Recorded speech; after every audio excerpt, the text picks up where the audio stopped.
Hello, everyone.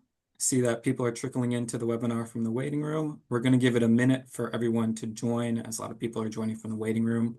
But thank you for coming today, and we'll start very shortly.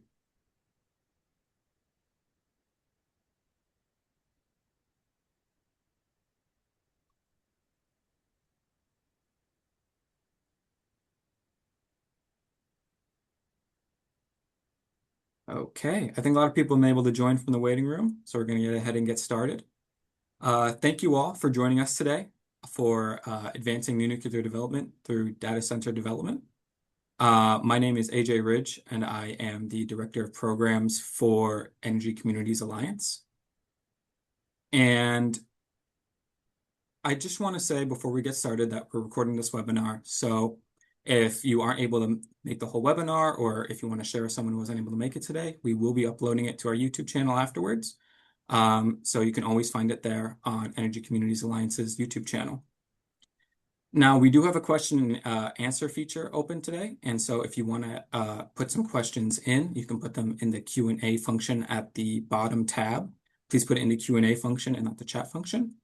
And while we might not have time to address all audience questions, we want to be able to work them into the flow of discussion today. Now, for anyone familiar with Energy Communities Alliance, and that's ECA, we are a membership organization made up of local governments and communities that host, are adjacent to, or impacted by nuclear facilities and Department of Energy activities. Our members have been really clear that they and fellow energy communities want the economic opportunities that data center development can provide to them.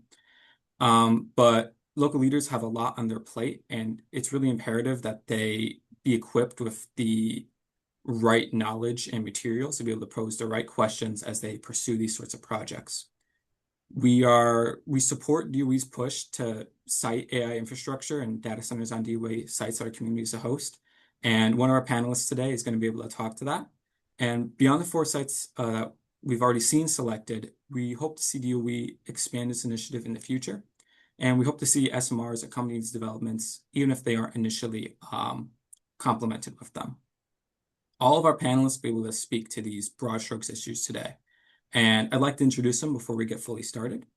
We'll have Peter Rodrik, who is the Associate Administrator for Partnership and Acquisition Services at the National Nuclear Security Administration. Iain Macdonald, who is the Principal and Future Energy Systems Development Lead at HKS. Alyssa Miller, CEO and Founder of iMiller Public Relations.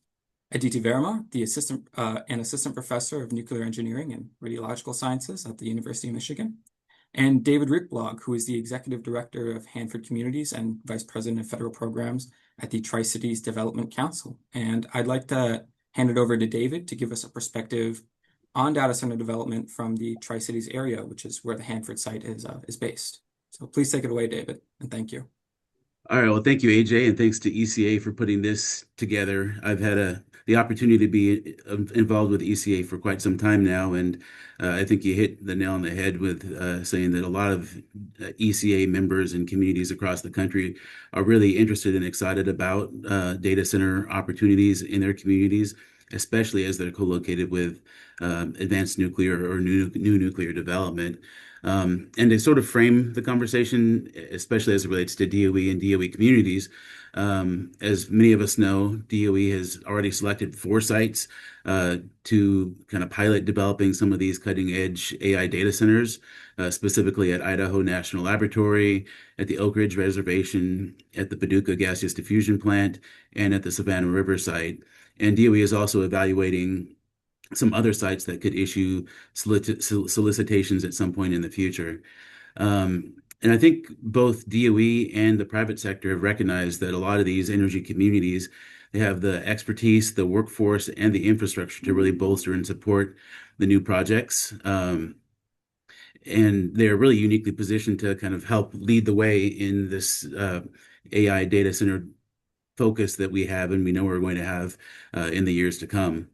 And also, thanks for giving me the opportunity to talk a little bit about some of the things that we that we are working on in the Tri-Cities, which again many might know, but it's the community that's adjacent to the Handford site. And so we've been very ingrained with the Department of Energy or its predecessors going back to the Second World War. But we've had a very long-standing vision in our community of developing new nuclear co-located with industry, which includes data centers. And part of what we've been looking at is to develop kind of the circular economy model where the heat and electricity from new nuclear can be combined with industrial development, data centers, and then being able to beneficially reuse some of the either what you might consider to be waste heat or wastewater from one project to support another. And we've heard a lot about some of the really innovative things that are happening in Europe on that front, and we really feel like there's an opportunity not only here in the Tri-City area, but at many other places around the country to innovate that way here in the United States. And locally here, we've had very broad alignment from the local governments, from labor and business organizations that are kind of united around this vision of data centers, new nuclear, industrial growth and development. It supports long-term economic growth and development in the communities as well. So it's really exciting.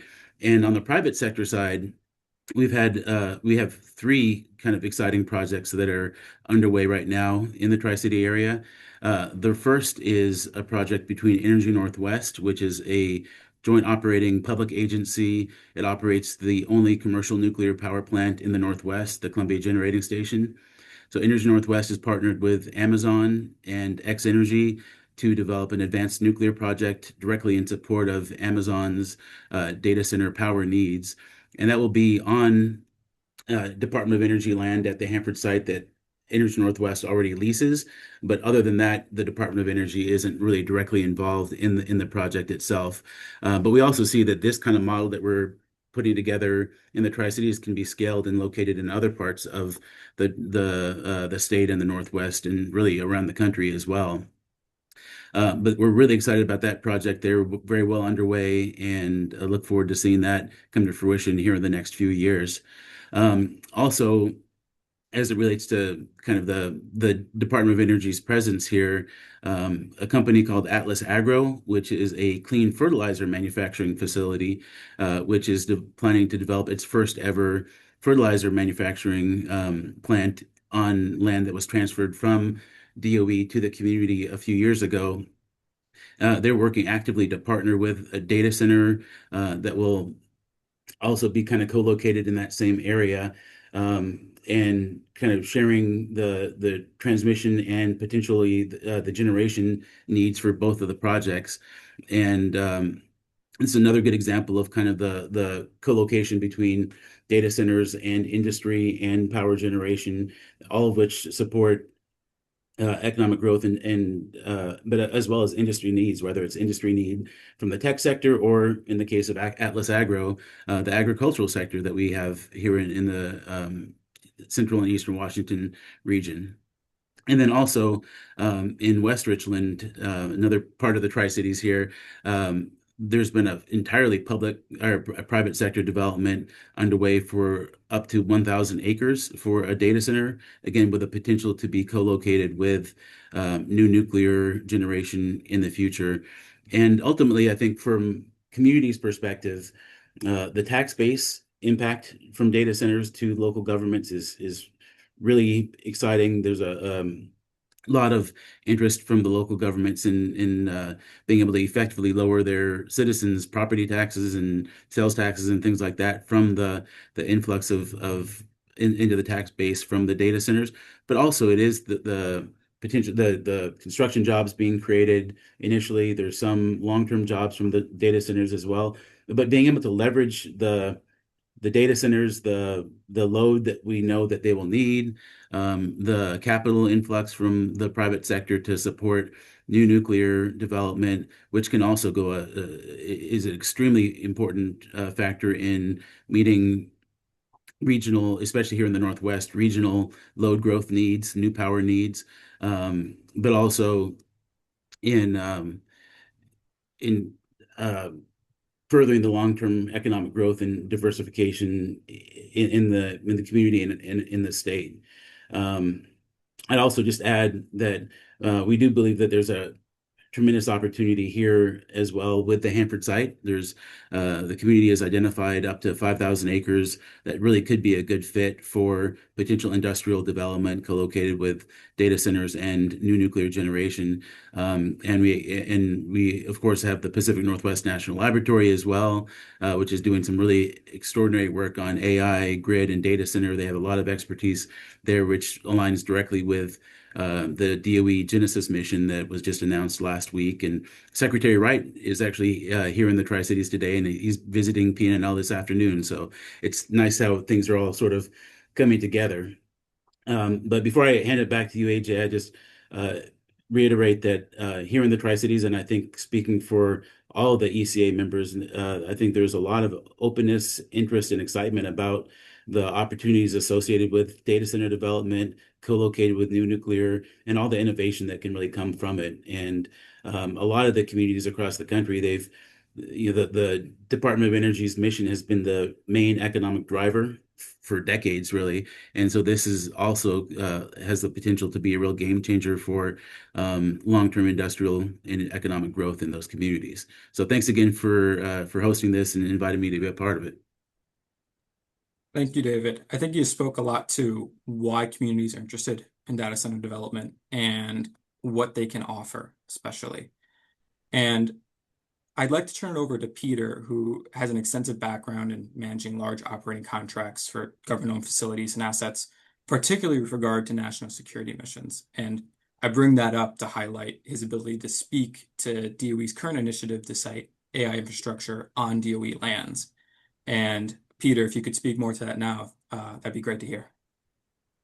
Thank you, AJ. I'm excited to be here, and I also wanted to begin with a warm thank you to all those attending today's webinar, especially those of our elected officials who've joined in. It's exciting for me to connect with everyone and share a few thoughts on new data center and energy development opportunities in and around our DOE sites, including NNSA. The enthusiasm of state and the community is an important part of the reason we're investing in DOE sites, including our NNSA Savannah River site. And this plays out to the importance of these opportunities. It's hard to overstate how important AI is to DOE's mission space. Again, Secretary Wright and our NNSA Administrator, Brandon Williams, both have made it clear in how they describe AI as really our next Manhattan project due to its importance to American prosperity. DOE, we see, has a dual role here.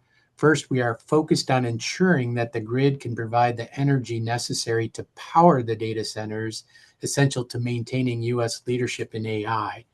And then second, we are the science agency, when you think about it, and are engaged in advances in AI research through projects, again, as mentioned earlier in the Genesis mission. We face many energy sector challenges, but we also have tools at DOE that we are using to address them. And again, among these is our ability to make available the federal lands for the responsible use, at our DOE sites for AI and energy generation development. In April, we put out a request for information on which DOE sites might be the most promising for development of data centers and power generation. We appreciated the hundreds of responses we received. And based on that feedback and our assessment of which sites were best suited for this initiative, DOE then down selected 4 sites, and as mentioned, Savannah River, but also Paducah, Oak Ridge, and Idaho. For each of the sites, we have requested industry partners to submit proposals for development of AI and energy generation.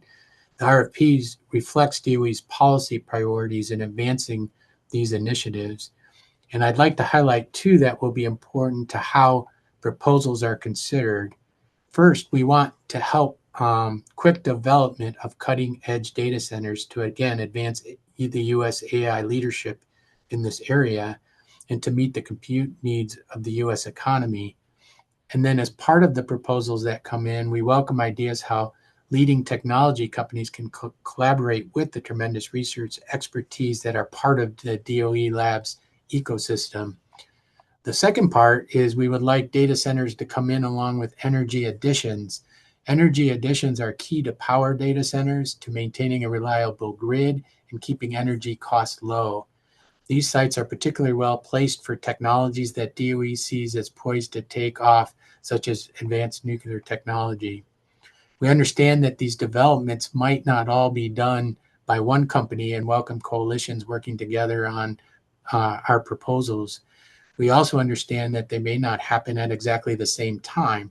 For example, we could imagine a successful project with a fast phase one data center followed by a second phase with expanded data center and new generation, including advanced nuclear technology. So with that, I'll take the time here to turn it back over to AJ for our moderated Q&A discussion and some deeper dive on some of the specifics. But let me conclude by thanking you again for being here and for your interest in what we think is really a very exciting opportunity to advance both AI and energy infrastructure needs for the benefit of all Americans in our national interest. Thank you. Thank you, Peter. We appreciate you being here today. And like you said, I'd like to open up the floor now to our other panelists with a question to allow them to introduce themselves and show off the amount of experience that they've had in these fields. And this question, and I'd like to start with you, Iain, if you could answer first, and that would be, what has been your involvement with data center development, and how is this process and how is the excitement around data centers different today?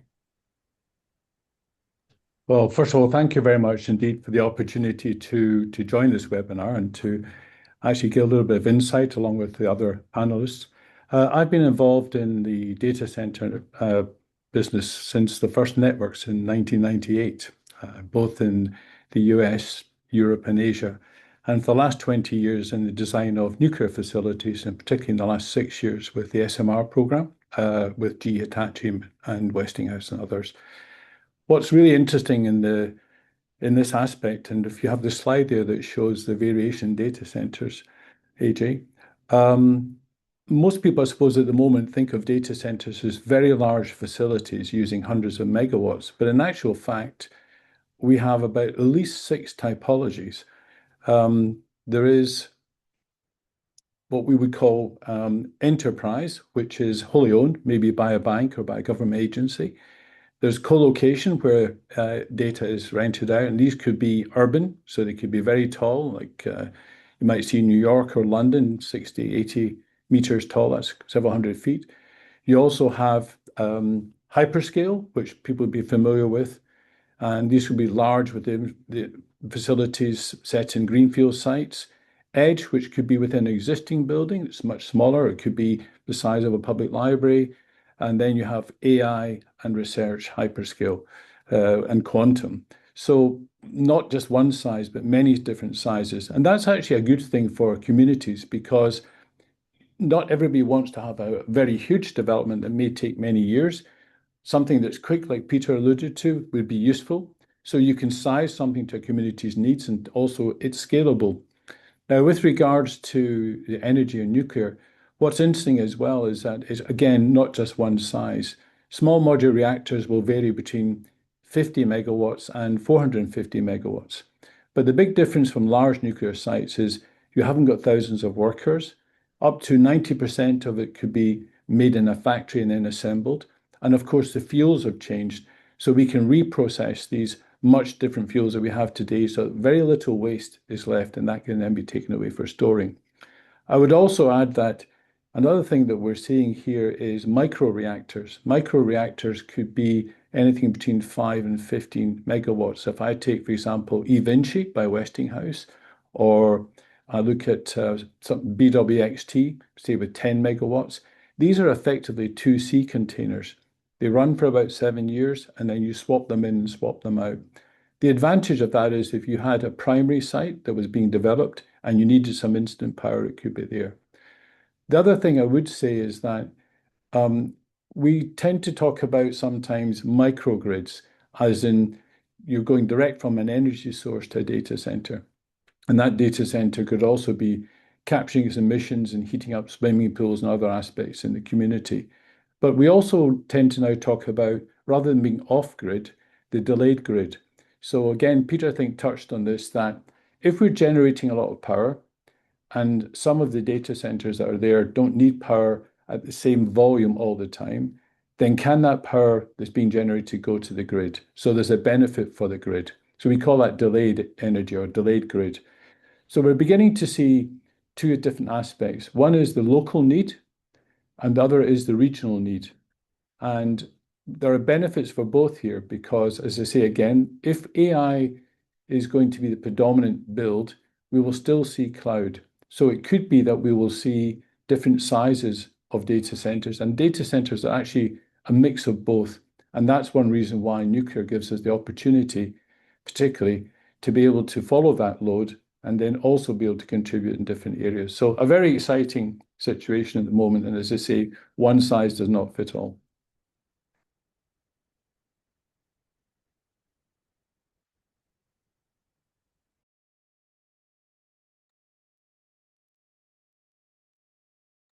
Sorry about that. Struggling to turn off my mic. Alyssa, can you also introduce yourself, your experience, why you think it's different today, and also tell us a little bit more about these types of data centers? Sure, I'd be happy to. Thank you, AJ, and to the entire ECA team for putting this together.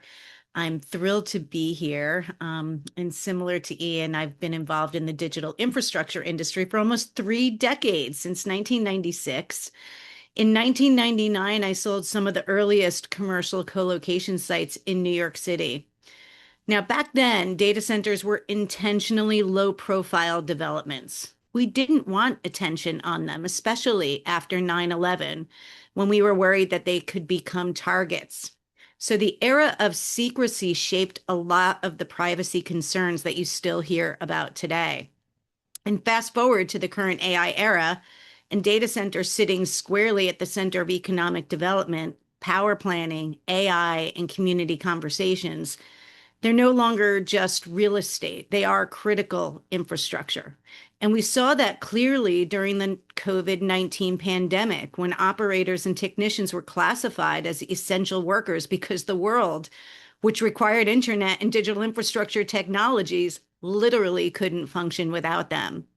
And so that's why at the end of the day, data centers aren't just facilities. They are decisions about what kind of future a community wants to build. And you don't have to be a technologist to navigate that. You just need a clear framework and the confidence to ask the right questions. And so when communities align their existing infrastructure with their long-term vision, data centers can move from being complicated to being catalytic to your vision. Digital infrastructure is reshaping everything around us. And you can see here on the chart here that Iain walked you through that all of these different types of facilities have different needs and requirements. A lot of the enterprise facilities that you might see out there today, which are private on-premise facilities, tend to be from 1 to 10 megawatts. They could be located to campuses and industrial parks or near hospitals or in corporate headquarters. They tend to be owned or operated by private entities. Think of Bank of America, Wells Fargo, and NASA, even, the Goddard Data Center in Greenbelt, Maryland, for example. Many of these are low-profile facilities, and they are essential for public sectors. And when you look at co-location facilities, they tend to be multi-tenant facilities. They're very important. They could be part of a carrier hotel ecosystem, these historic telecom hubs, which are traditional connected buildings from the telco and the telegraph days, way back in the late 1800s. And they provide vertical interconnection hubs. And they are in large buildings. There's hundreds of networks usually in these. And some examples of these buildings are names like 165 Halsey Street in Newark, New Jersey, 56 Marietta in Atlanta, and various other facilities like 151 Front Street in Toronto is another type of carrier hotel. Carrier hotels and co-location facilities, they tend to operate, again, anywhere from 2 to 10 megawatts. They tend to be extremely connected. And with the AI era, these demands for the capacity, the power capacity are going to increase because of the AI models that are going to be required in some of these co-location and interconnection facilities. When you get, I'm going to skip over hyperscale for a second. I want to talk about edge facilities. Edge facilities were originally introduced to the market, oh gosh, about 15 years ago, because that is a term that I did introduce to the industry. We had to define what an edge data center was. And an edge data center was typically a building that had under 10 megawatts that purposely provided access to content streaming and other kind of caching services at the edge. So you did not have to spend so much on the network capacity to get to a larger facility, and they could be more nimble and easily deployed. And so those become they could be base stations, they could be modular, they could be prefabricated, they could be a facility in a strip mall. There are all sorts of different kind of edge facilities or micro edge facilities that take place all throughout the United States. You can get into, some of these larger facilities, the hyperscale facilities, the AI facilities, the HPC facilities. These are using quite a bit of capacity, power capacity. Hyperscalers, they are looking for over 100 megawatts plus these days. The AI factories are looking up to 500 megawatts or plus these days. The high performance computing facilities also are looking for up to, 100 megawatts or so. And they tend to be very high density design facilities.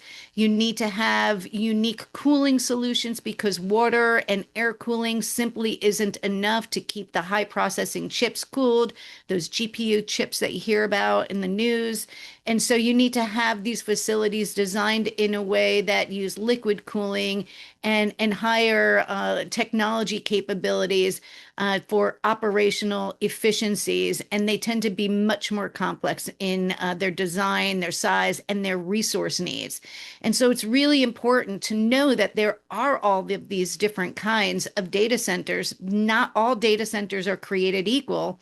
And therefore, not all data centers require the enormous amount of resources and power capacity that you may be familiar with and hearing out there in the news. And so hopefully this gives you a bit of a bearing and helps you to understand, to ask the questions of what kind of facility, how much power requirements, how are you going to cool these things? Hopefully that helps. And thank you. Thank you, Alyssa. And Aditi, can you also tell us about a bit about your experience and also kind of give us an overview of how communities need to consider configuration as well? Yeah, thank you so much, AJ, for the opportunity to be here in conversation with this wonderful group of panelists. So I'm a professor of nuclear engineering and radiological sciences at the University of Michigan, and my previous and ongoing research has focused on the design and siting of nuclear energy infrastructure in community-centered ways. In our current work, which is quite new, I'm leading an interdisciplinary team of researchers at the University of Michigan and also at MIT to carry out a multifaceted socio-technical analysis of co-locating nuclear reactors and data centers. And so this includes understanding impacts on power systems, local community perspectives, a safety assessment of different co-location configurations, a legal analysis, and also a geospatial analysis of siting viability. And as part of this work, we're actually building an open source co-location site assessment tool. And so I especially welcome your questions, particularly the ECA members and the local government elected officials who are in the audience, because your questions will be really helpful in thinking for us as to how to design this tool.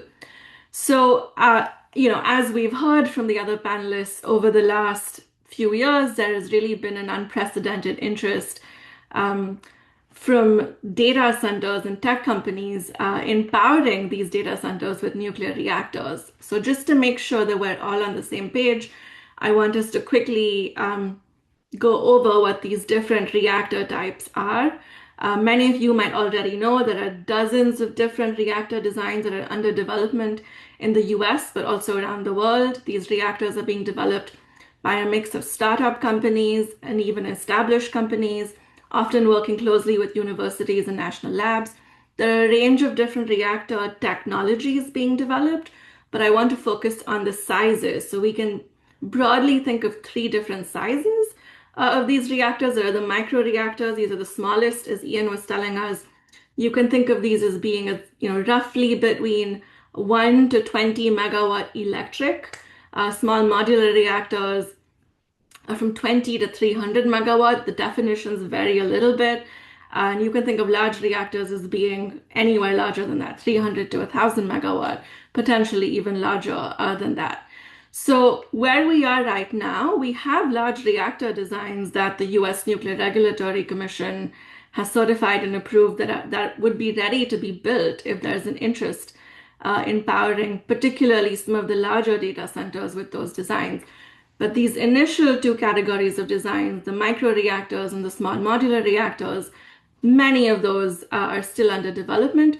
There's one small modular reactor in particular that's already been approved by the US Nuclear Regulatory Commission. That's NuScale, the NuScale design in particular. And there are many others that are in various stages of regulatory approval, many of them being in the advanced stages of that approval process.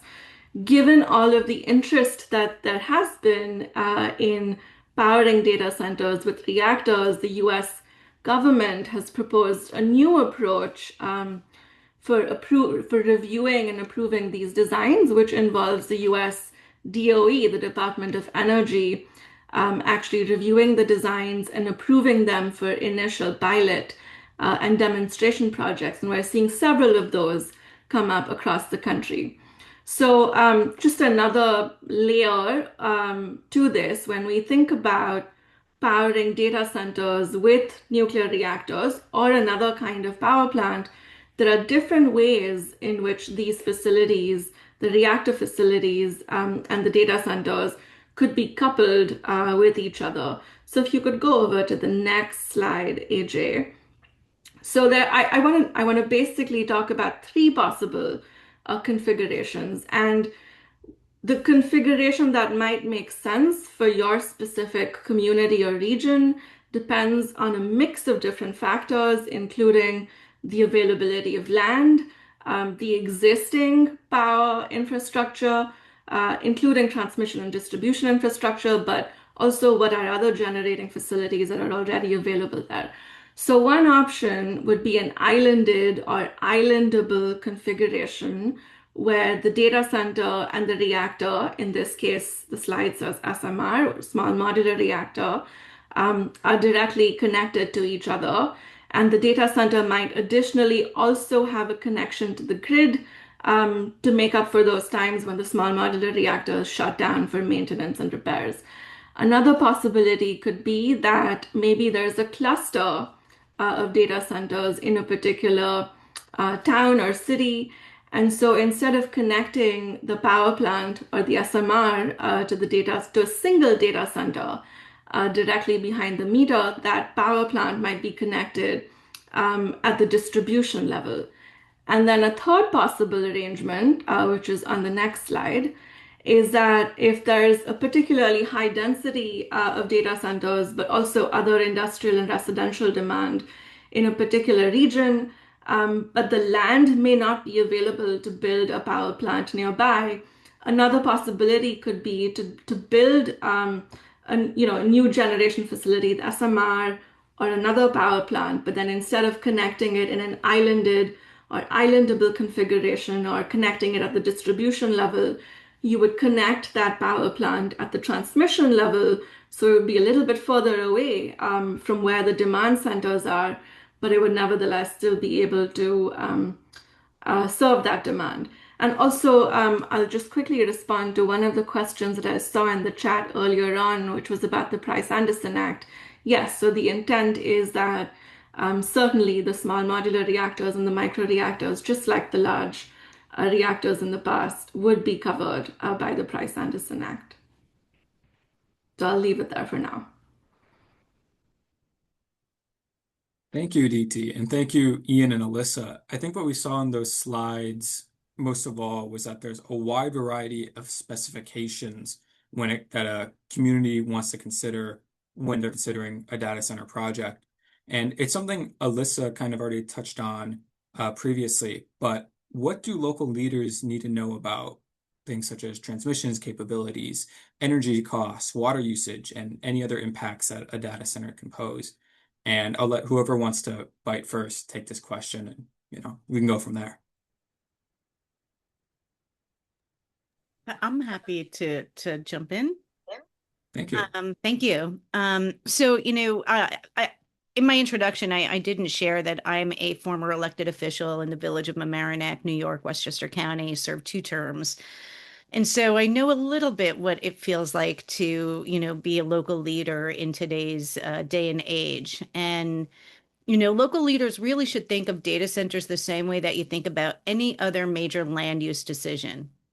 It's about compatibility with your community. The different types of facilities, as I went through, and Iain also shared, have different profiles, and some are very land heavy, some are power heavy, some are drive interconnection value, some enable local innovation or smart city initiatives. And so there's really not a one size fits all model. So the real question that I encourage communities is to ask, what are you built for? What do you want to grow into as a community? If you have dense fiber, you're very well positioned for interconnection.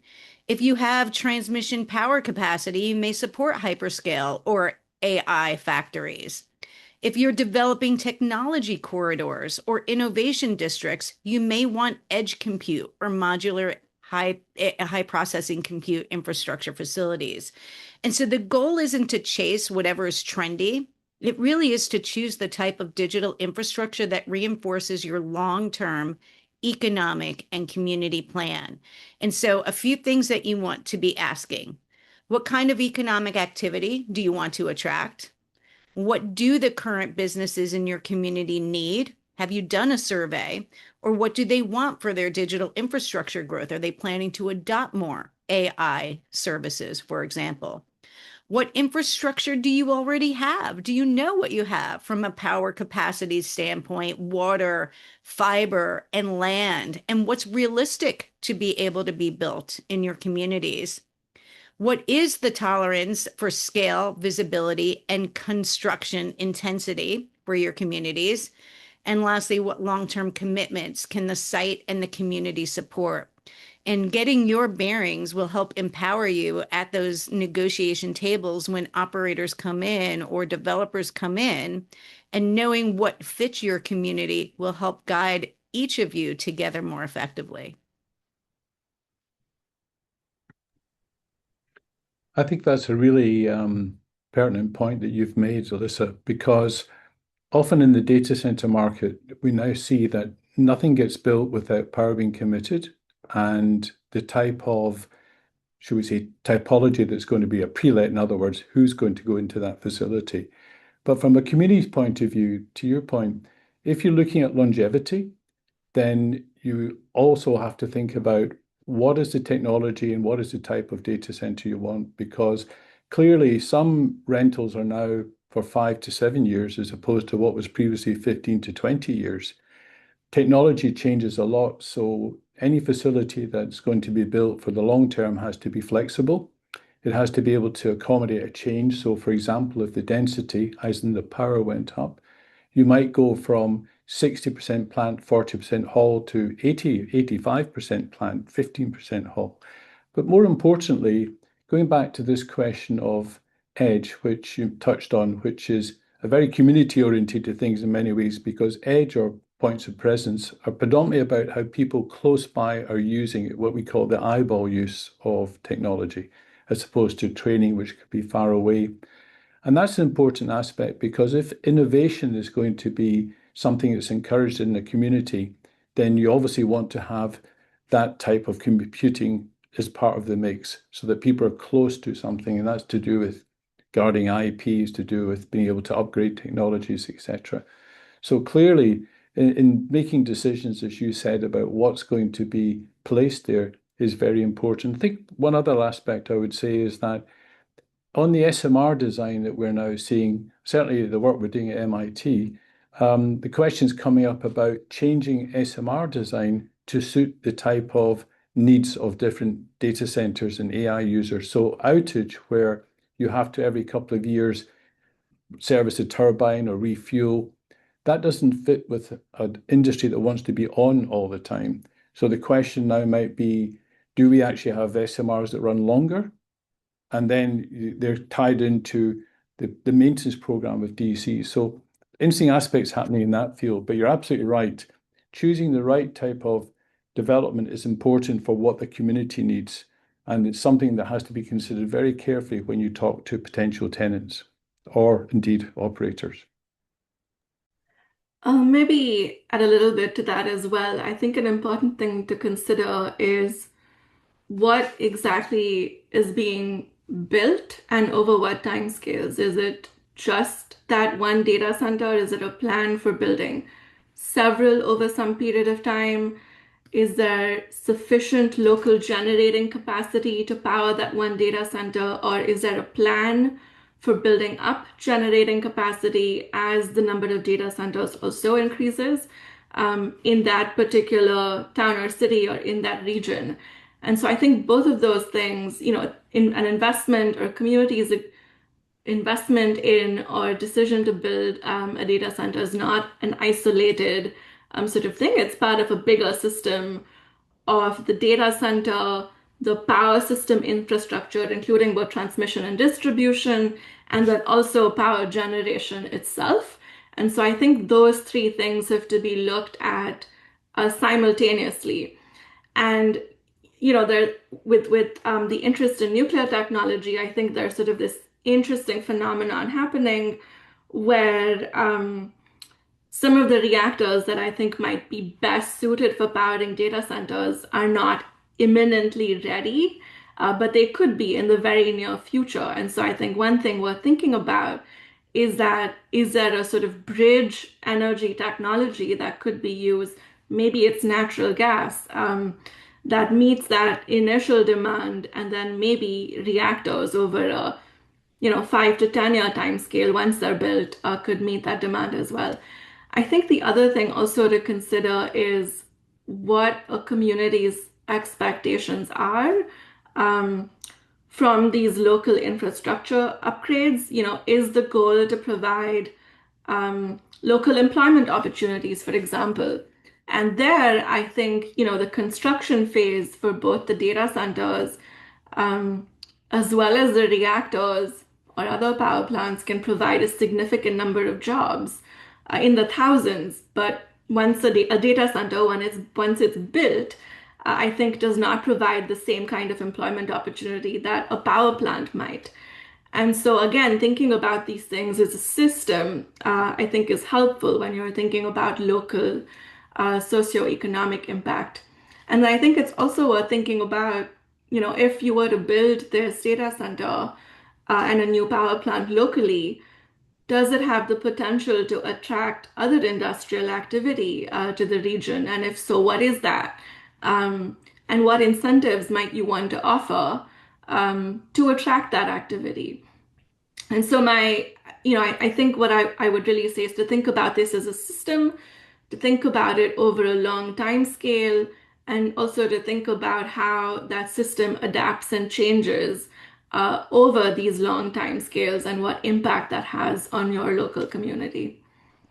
But I think Aditi made a number of really good points there, and I think that connects with where there are some potential opportunities more broadly for the communities. But also you raised the issue of, from what I understand, a lot of these data center developers, they want to start turning dirt tomorrow, right? They want it to happen as quickly as possible. And there's not a whole lot of places in the country where they have hundreds of megawatts of excess power that's just kind of waiting to be used. And so that bridging power is, I think, something that's really important to communities, especially the ones that would like to see in the long term new nuclear development. But how do you kind of phase everything together? And at least here in our region, there's pretty significant, very significant data center development, both north and south of the Tri-Cities. And there's been a lot of regional, statewide conversations about new data center development in the region. And one of the questions, and I guess it's for right or wrong, one of the misgivings that some folks have about data centers is that it soaks up all the power that otherwise would be used for industrial development that might create more of those direct jobs, or it could potentially increase the power rates for residential consumers, things like that. And so I think that, especially with the framework of thinking of co-locating new nuclear or bridging power directly with the data centers, that could potentially address that pretty effectively. But I think that's another question that a lot of communities are wondering about and will be raising. Also, depending on different parts of the country, but the water use impacts is of interest. And at least here in our region, we work really closely. We think it's really important to make sure that the perspectives of folks like the regional tribes and the land use decisions, how those in fact impact the tribes, the water use, things like that as well. So there's many factors, but ultimately, like you said at the end of DD, I think the opportunities for a lot of these communities are really pretty exciting. And if I can just add real quick, because everyone said such great information, you also have to keep in mind this is critical infrastructure. So it requires not just one power feed, but multiple power feeds, ideally, onto separate grid connections, if possible. And if that's not possible, they need backup generators, they need alternate power sources, they need, turbines or whatnot. And so it's not just one source of power and energy that we're trying to solve for, it's multiple. And so, I've encountered communities that don't allow for power transmission in any way, shape, or form up to a certain amount of capacity. So think about, diesel generators as a backup, which is required for these critical facilities to make sure that they're operational 24/7, 365. And so just getting ahead to understand, what your regulation, what your requirements are to allow for primary, secondary, or tertiary feeds into these facilities might be helpful too. Thank you all. It's come up naturally in the conversation. I was going to ask it later, but I'll ask it now, especially since I can see some questions in the chat have been asking about it. And Aditi, you mentioned timelines, and we wanted to pose a question about what are the timelines for these projects and for deployment of these data centers, and what power sources are going to be powering them, and when can SMRs fit into the picture, and how can communities interested in co-location, data centers, and nuclear be able to achieve those? And Peter, if you're able to speak to that, I'd like to hear what DOE is planning for that before the rest of the panelists tackle that question in a more broad sense. Yeah, the one requirement we did establish as our going out to industry for requests for proposals was that for a data center, there has to be new power generation. That's a must. But we were flexible on the type of technology for the power generation. Obviously, we would be interested in new advanced nuclear options to help expand that as being the E in Department of Energy. So that is within, again, our objectives at the end of the day. So again, we are open, but we recognize, as what has already been described by our panelist, is it probably has to be a phased approach with technology that is currently available in and around the site, but also a phased approach where we can introduce the more advanced nuclear concepts that might take a little longer on a time scale.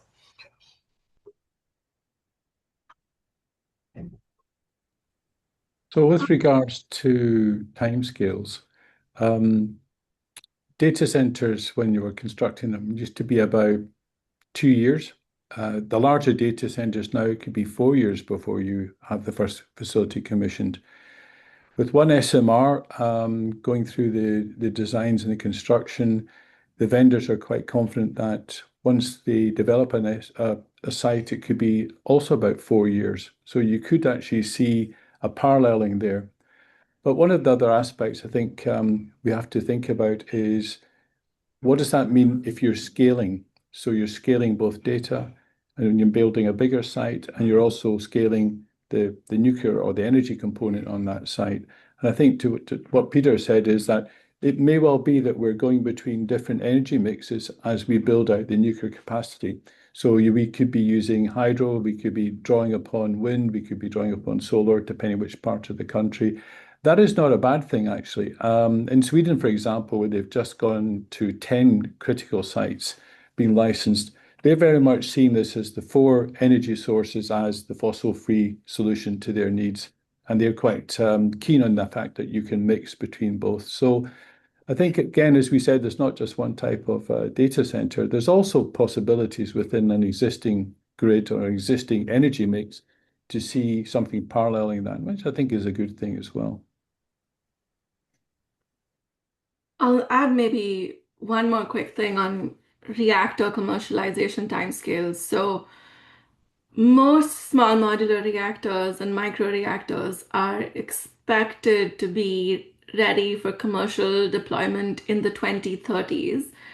We've heard some exciting announcements from the DOE over the last few months, including, just this week where we heard about the two investments in the TVA project, and also the Holtec project. And so these are very much pilot projects meant to demonstrate these reactor technologies.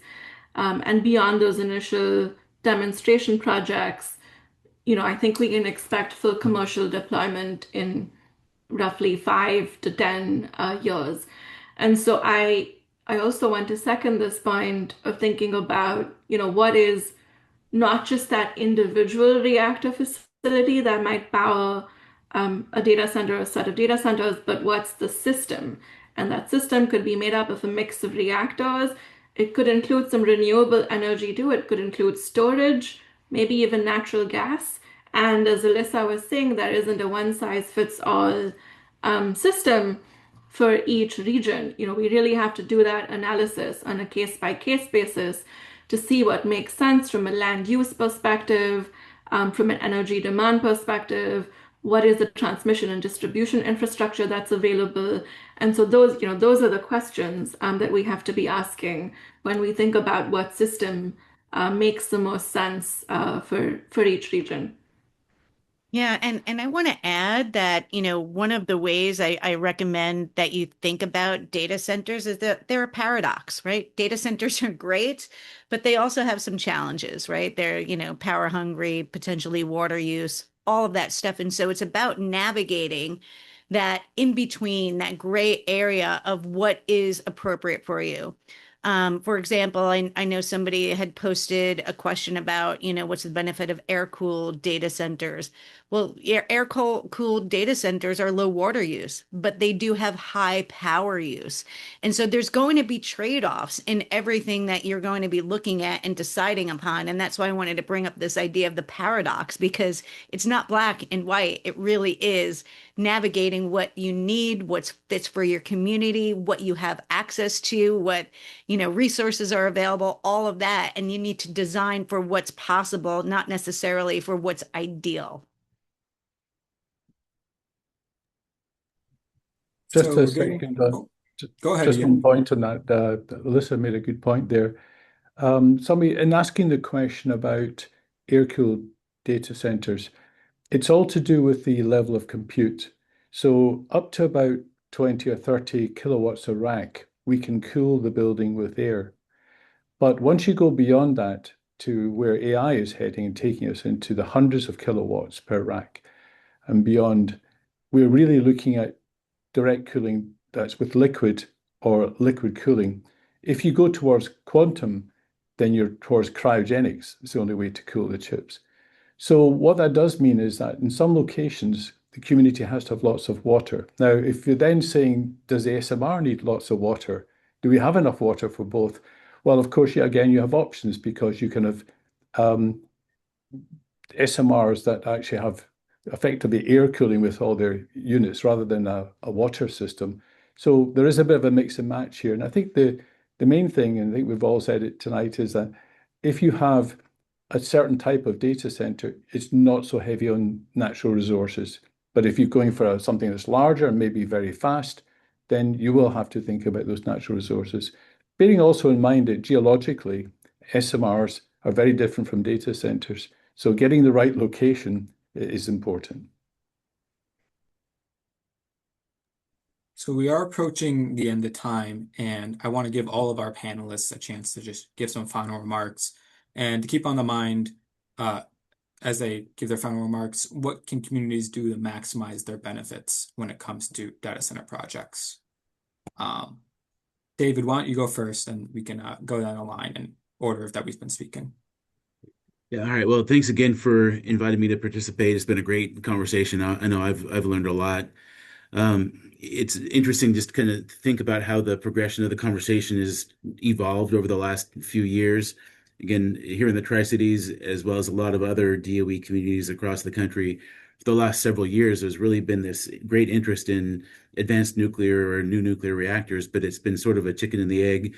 Who will be the entity that's willing to step up and purchase the power plant or purchase the power? Where does that initial kind of shot of capital come in? And in the last couple of years, with this real interest in new data center development and AI, that's kind of provided that shot in the arm, and we see it all across the country. Again, here with Amazon, but in other parts of the country with a number of other tech industry folks. And so I think it's going to be interesting to see how that continues to evolve. But I think from a lot of the community's perspective, there's questions to be answered, but there's a ton of opportunity. And when communities are considering data centers co-located with new nuclear, I've said it a couple times already, but the ability for those types of developments to also support maybe the grid and larger regional power needs, as well as industrial manufacturing type of, good family wage jobs in the region. I think that's where, when we put all of the different pieces together, then that can be a really attractive picture for, I think, a lot of people across in communities across the country.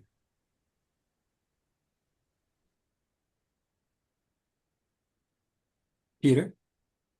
Yeah, and one of the things we've been looking at with what I spoke to on our 4 sites, and even where that might go after that, is each of our sites in their geographical regions have different infrastructure challenges. So wanted to emphasize that the opportunity here would be for our local communities to think about where they have aging infrastructure or things that need to be addressed, because this could be an opportunity where whether it's through the power generation in the data center, through some of the technical things that have to come together to support that, could be solving other challenges within and around our communities. And again, we're willing to, partner in those kinds of things.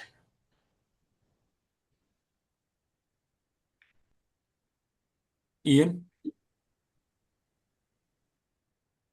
I would say that to echo what Peter just said, review all the either redundant industrial sites or brownfield sites that you have within your community, which are often able to support some legacy infrastructure being upgraded as a way forward before always thinking greenfield, because I think that is a quicker and to some extent more efficient use of land and also the environment. Alyssa? Yeah, well, at the end of the day, data centers aren't just facilities. They're decisions about what kind of a future communities want to build. And I believe that you just need a clear framework and the confidence to ask the right questions.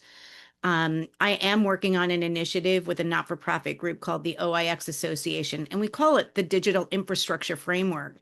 It's meant to be a master planning guidance document to help community planners like yourselves to inventory what you have, what you need to support existing businesses and government services, and what you want your vision and aspirations for your future.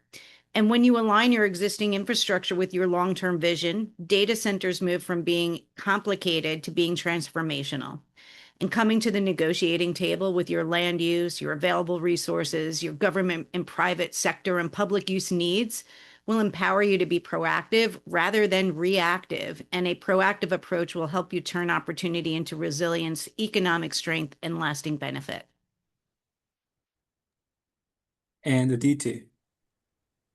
Yeah, thank you, AJ. So I would say 3 quick points, and I want to echo what Alyssa just said. What are the priorities for your community? How do you envision the future for your community? And then given that, what risks and benefits are you willing to take on by building this local data center, but also power plant capacity? What might that mean from an employment standpoint, land and water use, improvements to local power infrastructure, but also potentially changes to your electricity prices. But then the third question also is, when you think about all of these changes to your infrastructure, local infrastructure, think of them as a sort of a system-wide changes that will happen over quite a long period of time, and plan for it in that way rather than thinking about just the initial investment, and what benefits and costs it might bring. Thank you. I want to give a great big thank you to our panelists here today. They took a lot of time to, out of their busy days, prepare and join us today. And I also want to thank all of you watching for coming here and for all of your great questions. I think our panelists are able to answer a good amount of your questions today. And for those of questions that we haven't answered, we are collecting so that we can address them for future webinars. Our next webinar will be on January 8th and is going to be addressing co-location options with nuclear storage. So in some regards, we're going to be continuing the conversation we had here today during that webinar. And of course, we're going to be discussing nuclear storage, co-location, data center development at ECA's 2026 forum, which will be the business of nuclear, communities, and industry working together. It's an annual forum that we host, well, every year because it's annual, but this year we'll be hosting it in Augusta, Georgia from April 21st to April 23rd. And you can learn more about our webinars in that forum by going to the events page on ECA's website. And of course, this webinar will be uploaded to our YouTube channel as well. So thank you to our panelists once again, and thank you all for joining. And yeah, that concludes our webinar for today.